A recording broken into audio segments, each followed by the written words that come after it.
We continue the Varieties of Religious Experience, a study in human nature by William James. Mercy, I was a little bit too new. I'm going to share more of my college days study, right? The Varieties of Religious Experience, Lecture 1, Religion and Neurology. It is with no small amount of trepidation that I take my place behind this desk and face this learned audience. To us Americans, the experience of receiving instruction from the living voice, as well as from the books of European scholars, is very familiar. At my own University of Harvard, not a winter passes without its harvest, large or small, of lectures from Scottish, English, French, or German representatives of the science or literature of their respective countries, whom we have either induced to cross the ocean or address us, or captured on the wing as they were visiting our land. It seems the natural thing for us to listen whilst the Europeans talk.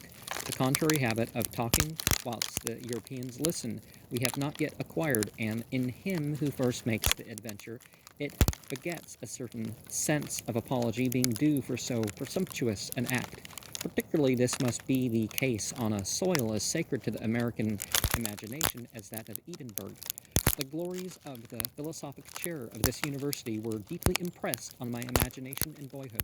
Professor Fraser's Essays in Philosophy, then just published, was the first philosophic book I ever looked into, and I well remember the awestruck feeling I received from the account of Sir William Hamilton's classroom. Therein contained, Hamilton's own lectures were the first philosophic writings I ever forced myself to study, and after that I was immersed in Dugald Stewart and Thomas Brown. Such juvenile emotions of reverence never get outgrown, and I confess that to find my humble self promoted from my native wilderness to be actually, for the time, an official figure, and transmuted into a colleague of these illustrious names, carries with it a sense of dreamland quite as much as of reality. But since I have received the honor of this appointment, I have felt that it would never do to decline. The academic career also has its heroic obligations, so I stand here without further deprecatory words. Let me say only this, that now that the current here and at Aberdeen has begun to run from west to east, I hope it may continue to do so.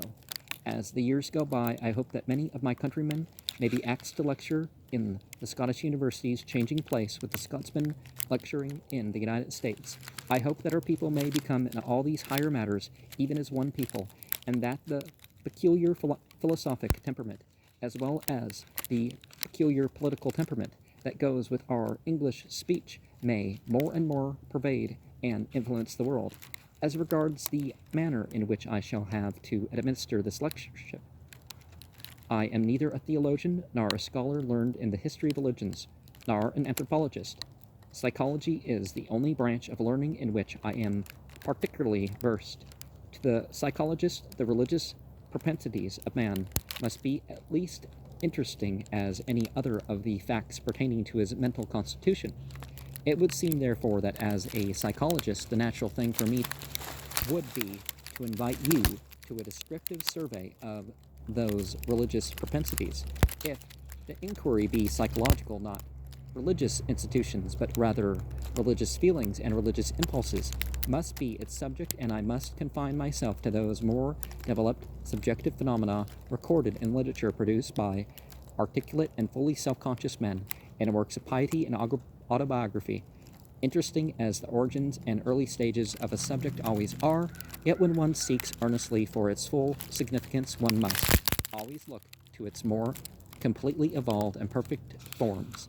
It follows from this that the documents that will most concern us will be those of men who were most accomplished in the religious life, and best able to give an intelligible account of their ideas and motives. These men, of course, are either comparatively modern writers or else such earlier ones as have become religious classics.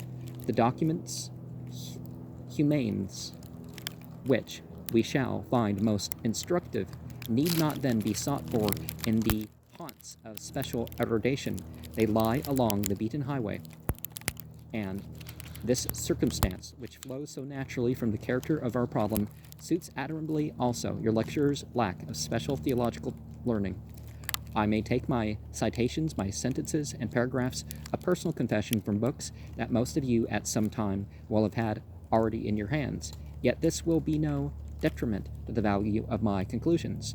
It is true that some more adventurous reader and an investigator lecturing here and in the future may unearth from the shelves of libraries documents that will make a more delectable and curious entertainment to listen to than mine. Yet I doubt whether he will necessarily, by his control of so much more out of the way material, get much closer to the essence of the matter at hand. The question, what are the religious propensities, and the question, what is their philosophic significance, are two entirely different orders of question from the logical point of view, and as a failure to recognize this fact distinctly may breed confusion, I wish to insist upon the point a little before we enter into the documents and materials to which I have referred. In recent books on logic, distinction is made between two orders of inquiry concerning anything. First, what is the nature of it? How did it come about? What is its constitution, origin, and history? And second, what is its importance, meaning, or significance, now that it is once here? To answer the one question is given in an existential judgment or proposition. The answer to the other is a proposition of value, what the Germans call a Urteil, are what we may, if we like, denominate as spiritual judgment. Neither judgment can be deduced immediately from the other. They proceed from diverse intellectual preoccupations, and the mind combines them only by making them first separately and then adding them together. I would disagree. Value judgment, an existential judgment, and a spiritual judgment can very much be of the same, but I have autism, so I think on different levels at the same time when other people aren't, so I don't know which is which in that regards. Well, he's claiming that's the case here. In the matter of religions, it is particularly easy to distinguish the two orders of question. Every religious phenomenon has its history and its derivation from the natural antecedents. What is nowadays called the higher criticism of the Bible is only a study of the Bible from this existential point of view, neglected too much by the earlier church. Under just what biographic conditions did the sacred writers bring forth their various contributions to the holy volume? And what had they exactly in their several individual minds when they delivered their utterances? These are manifestly questions of historical fact, and one does not see how the answer to them can decide offhand the still further question of what use should such a volume with its manner of coming into existence so defined be to us as a guide to life and a revelation. To answer this other question, we must have already in our minds some sort of a general theory as to what the peculiarities of a thing should be which give it value for purposes of revelation. And this theory itself would be what I just call the spiritual judgment. Combining it with our existential judgment, we might indeed deduce another spiritual judgment as to the Bible's worth. Thus, if our theory of revelation value were to affirm that any book, to possess it, must have, composed automatically or not, by the free caprice of the writer, or that it must exhibit no scientific and historic errors, and express no local or personal passions, the Bible would probably fare ill at our hands. But if, on the other hand, our theory should allow that a book may well be a revelation in spite of errors and passions and deliberate human composition, if only it be a true record of the inner experiences of great-souled persons wrestling with the crisis of their fate, then the verdict would be much more favorable. And if you throw in metaphorical truth, that something, well, it's subjectively true, but the objective details are faulty, you could say. You see that the existential facts by themselves are insufficient for determining the value, and the best adepts of the higher criticism accordingly never confound the existential with the spiritual problem. With the same conclusions of fact before them, some take one view and some another of the Bible's value as a revelation, according as their spiritual judgment as the foundation of values differs. And So, but it can be admitted that the Bible is something representative and something edited over time. Sometimes there's deliberate twists they put in, but it's not the same as a revelation. What if there's a book that's actually as revealed, recited as said? The Bible has Jesus say stuff about, it's not my doctrine, but the doctrine of the one who sent him. What if there remained a scripture that was just these revealed quotes? Not as was supposed in some other issues of the Bible, recording stuff generations passed down through the thing, but what if this, what if the sacred history, the inspired events and inspired teachings that the prophets have to the side of just conveying the revelation, what if that was conveyed well enough?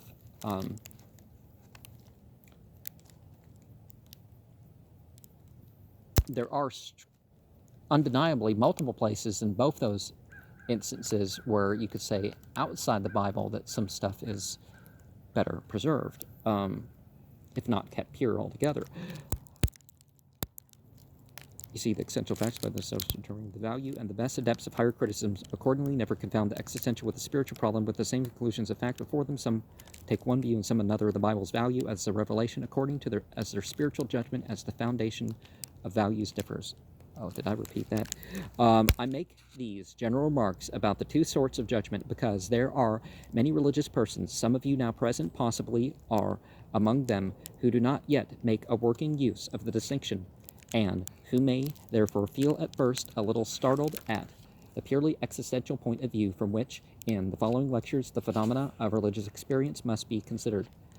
When I handle them biologically and psychologically, as if they were mere curious facts of individual history, some of you may think it a degradation of so sublime a subject, and may even suspect me, until my purpose gets more fully expressed, of deliberately seeking to discredit the religious side of life. Such a result is, of course, absolutely alien to my intention, and since such a prejudice on your part would seriously obstruct the due effect of much of what I have to relate, I will devote a few more words to the point. There can be no doubt that, as a matter of fact, a religious life exclusively pursued does tend to make the person exceptional and eccentric. I speak not now of your ordinary religious believer who follows the conventional observances of his country, whether he be a Buddhist, a Christian, or a Muslim. His religion has been made for him by others, communicated to him by tradition, determined to fixed forms by imitation, and retained by habit.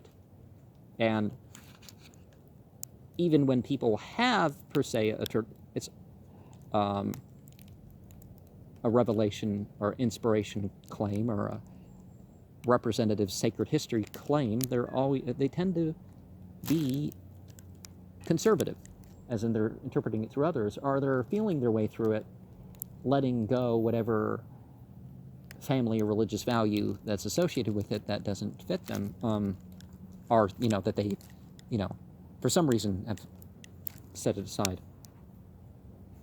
It would profit us little to study this second-hand religious life. We must make search rather for the original experiences which were the pattern setters to all this mass of suggested feeling and imitated conduct. These experiences we can only find in individuals for whom religion exists, not as a dull habit, but as an acute fever, rather. But such individuals are geniuses in the religious line, and like many other geniuses who have brought forth fruits effective enough for commemoration in the pages of biography, such religious geniuses have often shown symptoms of nervous instability, even more perhaps than other kinds of genius. Religious leaders have been subject to abnormal psychical visitations. Invariably, they have been creatures of exalted emotional sensibility. Often they have led a discordant inner life and had melancholy during a part of their career. They have known no measure, been liable to obsessions and fixed ideas, and frequently they have fallen into trances, heard voices, seen visions, and presented all sorts of peculiarities which are ordinarily classed as pathological. Well, if they're mere phenomenon and they're not put into context, sure. Often more, these pathological features in their career have helped to to give them the religious authority and influence. If you ask for a concrete example, there can be no better one than is furnished by the person of George Fox. The Quaker religion which he founded is something which is impossible to overpraise. In a day of shams, it was a religion of veracity, rooted in spiritual inwardness, and a return to something more like the original gospel truth than men had ever known in England. So far as our Christian sects today are evolving into liberality, they are simply reverting in essence to the position which Fox and the early Quakers so long ago assumed. No one can pretend for a moment that in point of spiritual sagacity and capacity, Fox's mind was unsound. Everyone who confronted him personally, from Oliver Cromwell down to the county magistrates and jailers, seems to have acknowledged his superior power. Yet, from the point of view of his nervous constitution, Fox was a psychopath or truck of the deepest dye. His journal abounds in entries of the sort. As I was walking with several friends, I lifted up my head and saw 3 steeple-house spires, and they struck at my life. I asked them what place that was. They said, Lichfield. Immediately the word of the Lord came to me, that I must go thither. Being come to the house, we were going too. I wished the friends to walk into the house, saying nothing to them of whither I was to go. As soon as they were gone, I stepped away and went my eye over hedge and ditch till I came within a mile of Lichfield, where in a great field shepherds were keeping their sheep. Then I was commanded by the Lord to pull off my shoes. I stood still, for it was winter, but the word of the Lord was like a fire in me. So I put off my shoes and left them with the shepherds, and the poor shepherds trembled and were astonished. Then I walked on about a mile, and as soon as I was got within the city, the word of the Lord came to me again, saying, Cry, woe to the bloody city of Lichfield. So I went up and down the streets, crying with a loud voice, Woe to the bloody city of Lichfield! It being market day, I went into the marketplace, and to and fro in several parts of it, and made stands, crying as before, Woe to the bloody city of Lichfield! And no one laid hands on me, as I went thus crying through the streets. There seemed to me to be a channel of some blood running down the streets, and the marketplace appeared like a pool of blood. When I had declared what was upon me, and felt myself clear, I went out of the town in peace, and returning to the shepherds, gave them some money, and took my shoes of them again. But the fire of the Lord was so on my feet, and all over me, that it did not matter to put on my shoes again, and was at a stand whether I should or no, till I felt freedom from the Lord to do so. Then after I had washed my feet, I put my shoes on again.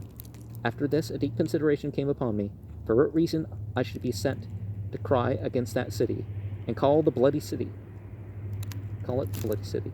For, though the Parliament had the minister one while, and the king another, and much blood had been shed in the town during the wars between them, yet there was no more than had befallen many other places.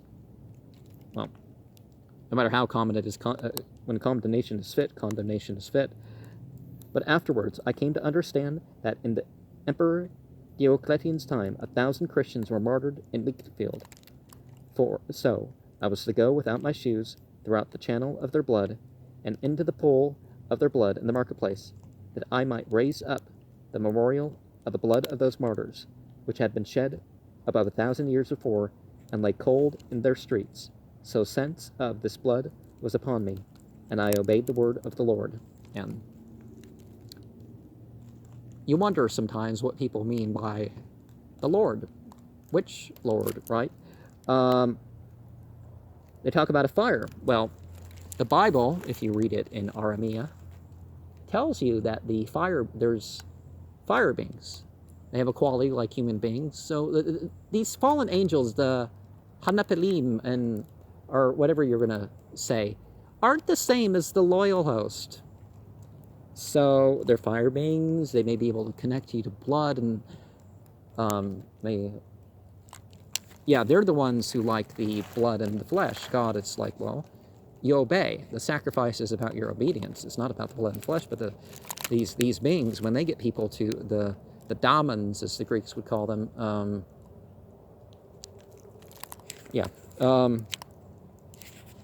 bent as we are on studying religion's existential conditions, we cannot possibly ignore these pathological aspects of the subject. We must describe and name them just as if they occurred in non-religious men. It is true that we instinctively recoil from seeing an object to which our emotions and affections are handled by the intellect, as any other object is handled. The first thing the intellect does with an object is to class it along with something else, but any object that is infinitely important to us and awakens our devotion feels to us also as if it must be sui generis and unique. Probably a crab would be filled with a sense of personal outrage if it could hear us class it without ado or apology as a crustacean, and thus dispose of it. I am no such thing, it would say. I am myself alone. Just like these humans, it's like, oh, we're not animals. Well, the bodies are, The next thing the intellect does is to lay bare the causes in which the thing originates. Spinoza says, I will analyze the actions and appetites of men as if it were a question of lines, of planes, and of solids. And elsewhere he remarks that he will consider our passions and their properties with the same eye with which he looks on all other natural things, since the consequences of our affections flow from their nature with the same necessity as it results from the nature of a triangle, that its 3 angles should be equal to 2 right angles. Similarly, M. Taine, in the introduction to his History of English Literature, has written, whether facts be moral or physical, it makes no matter. They always have their causes. There are causes for ambition, courage, veracity, just as there are for digestion, muscular movement, animal heat. Vice and virtue are products like vitriol and sugar. When we read such proclamations of the intellect bent on showing the existential conditions of absolutely everything, we feel quite apart from our legitimate impatience at the somewhat ridiculous swagger of the program in view of what the authors are actually able to perform, menaced and negated in the springs of our innermost life. Such cold-blooded assimilations threaten, we think, to undo our soul's vital secrets, as if the same breath which should succeed in explaining their origin would simultaneously explain away their significance, and make them appear of no more preciousness either than the useful groceries of which M. Taine speaks. Perhaps the commonest expression of this assumption that spiritual value is undone if lowly origin be asserted is seen in those comments which unsentimental people so often pass on their more sentimental acquaintances. Alfred believes in immortality so strongly because his temperament is so emotional.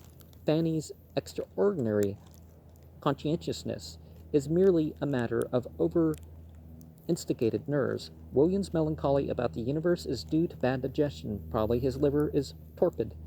Eliza's delight in her church is a symptom of her hysterical constitution. Peter would be less troubled about his soul if he would take more exercise in the open air, etc. A more fully developed example of the same kind of reasoning is the fashion, quite common nowadays among certain writers, of criticizing the religious emotions by showing a connection between them and the sexual life. Conversation is a crisis of puberty and adolescence. The macerations of saints and the devotion of missionaries are only instances of the parental instinct of self-sacrifice gone astray. For the hysterical nun starving for natural life, Christ is but an imaginary substitute for a more earthly object of affection, and the like. 1. As if when... Well, the note quickly follows. As with many ideas that float in the air of one's time, this notion shrinks from dogmatic general statement and expression, and expresses itself only partly and by innuendo. It seems to me that few conceptions are less instructive than this reinterpretation of religion as perverted sexuality. Now I'm going to break here till we make it to the next page.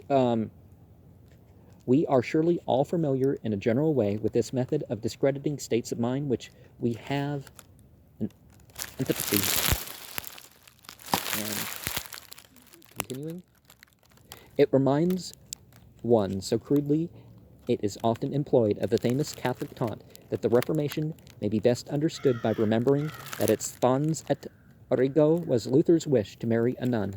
The effects are infinitely wider than the alleged causes, and for the most part opposite in nature. It is true that in the vast collection of religious phenomena, some are undisguisedly amatory. For example, sexual deities, and obscene rites, and polytheism, and ecstatic feelings of union with the Savior and a few Christian mystics. But then, why not equally call religion an aberration of the digestive function, and prove one's point by the worship of Bacchus and Charis, or by the ecstatic feelings of some other saints about that Eucharist?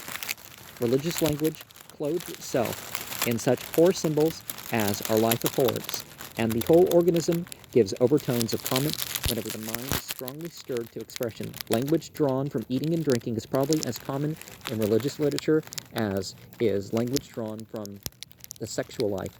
We hunger and thirst after righteousness. We find the Lord a sweet Savior, a sweet savor. Oh, I should get savory and plant that because I'm running out. We taste and see that He is good. Spiritual milk for the American babies, drawn from the breasts of both testaments, is a subtitle of the once famous New England primer, and Christian devotional literature indeed quite floats in milk, thought of from the point of view not of the mother, but of the greedy babe. I did do a seasonal that reflected the biblical view, and other scriptural use of milk and that sort of thing, but the tight revealing clothing, but not full-on people wandering around naked in public all the time or something like that, has changed that sort of focus, so you can't really, you know. Saint Francois de Sales, for instance, thus describes the horizon of quietude. In this state, the soul is like a little child still at the breast, whose mother to caress him whilst he is still in her arms makes her milk distill into his mouth without even moving his lips. So it is here. Our Lord desires that our will should be satisfied with sucking the milk which His Majesty pours into our mouth, and that we should relish the sweetness without even knowing that it cometh from the Lord. And again, consider the little infants united and jointed to the breasts of their nursing mothers, and you will see that from time to time they press themselves closer by little starts which the pleasure of sucking prompts them. Even so, during its horizon, the heart united to its God oftentimes makes attempts at closer union by movements during which it presses closer upon the divine sweetness. And there's a lot of Sufi stuff I could bring up here, but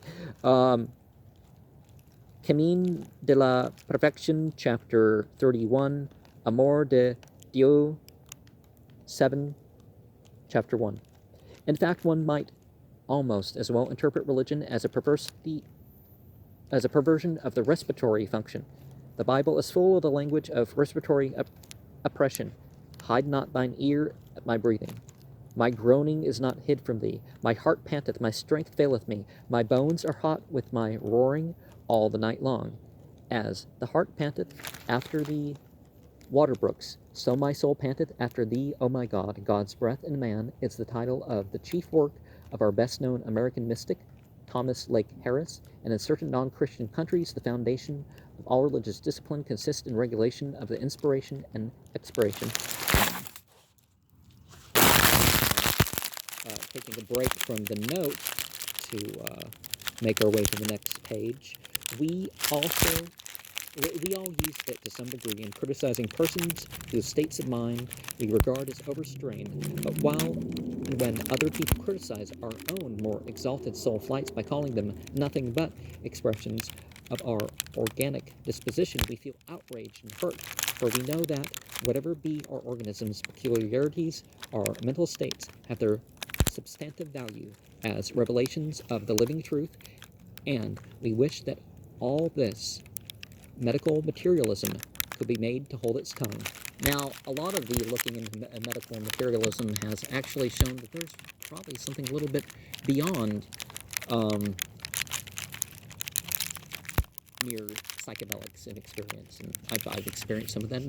But you can prove that to others that you have that experience, where you can relate it, and these arguments are as good as much of the reasoning one hears in favor of the sexual theory, but the champions of the latter will then say that their chief argument has no analog elsewhere. The two main phenomena of religion, namely melancholy and conversion, they will say are essentially phenomena of adolescence, and therefore synchronous with the development of sexual life, to which the retort again is easy. Even were the asserted synchrony unrestrictedly true as a fact, which it is not, it is not only the sexual life, but the entire higher mental life which awakens during adolescence. So nowadays we call that the mesolimbic, right? One might then as well set up a thesis that the interest in mechanics, physics, chemistry, logic, philosophy, and sociology, which springs up during adolescent years, along with that in poetry and religion, is also a perversion of the sexual instinct, but that would be too absurd. Moreover, if the argument from synchrony is to decide what is to be done with the fact that the religious age par excellence would seem to be old age when the uproar of the sexual life is past, the plain truth is that to interpret religion one must in the end look at the immediate content of the religious consciousness.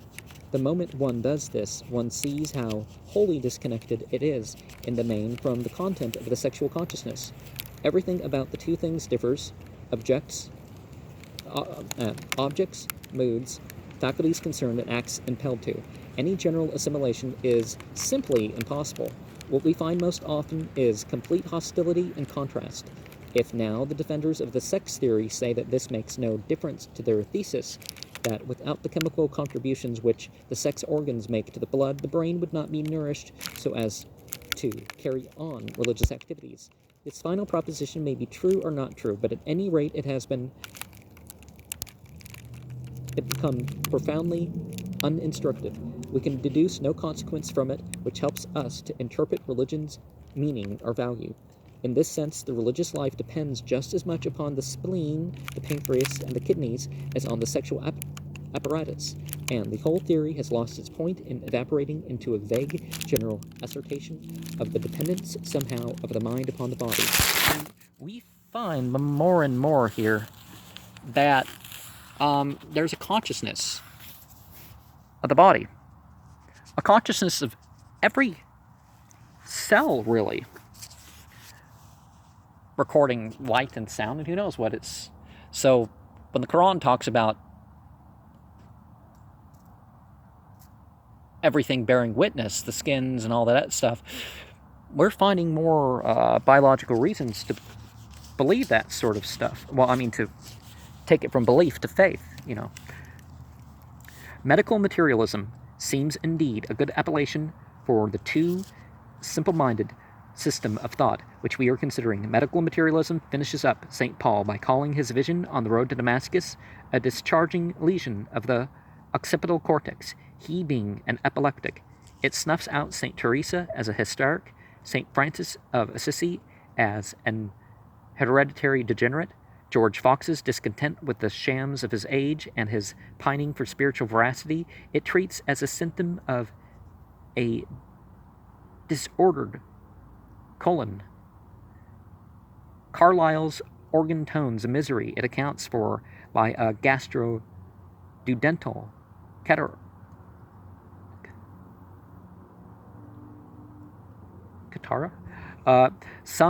All such material overtensions, it says, are, when you come to the bottom of the matter, mere affairs of diathesis, auto-intoxications most probably, due to the perverted action of various glands which psychology will yet discover. Well, we find the Kundalini does rise, you could say, and medical materialism then thinks that spiritual authority of all such personages is successfully undermined. And for a first-rate example, the medical materialist reasoning, see an article on Les Vérités du Type de Vote by Dr. Bennett Sengel in the Revue de la hypnotisme 1461. Let us ourselves look at the matter in the largest possible way. Modern psychology, finding definite psychophysical connections to hold good, assumes as a convenient hypothesis that the dependence of mental states upon bodily conditions must be thoroughgoing and complete. If we adopt the assumption, then of course what medical materialism insists on must be true in a general way, if not in every detail. St. Paul certainly had once an epileptoid, if not an epileptic seizure. George Fox was an hereditary degenerate. Carlyle was undoubtedly auto-intoxicated by some organ or other, no matter which, and the rest. Well, we could say the spiritual life includes all these things. You know, it includes all these organs and stuff, but in the midst of it, perhaps you separate yourself from some comfort or have some lack or boom, well, or increase of certain neurochemicals. There's over 50 of them. I don't remember all the names of them, and you really don't want to hear me recite a list for the next 3 minutes, do you? But so I'll go.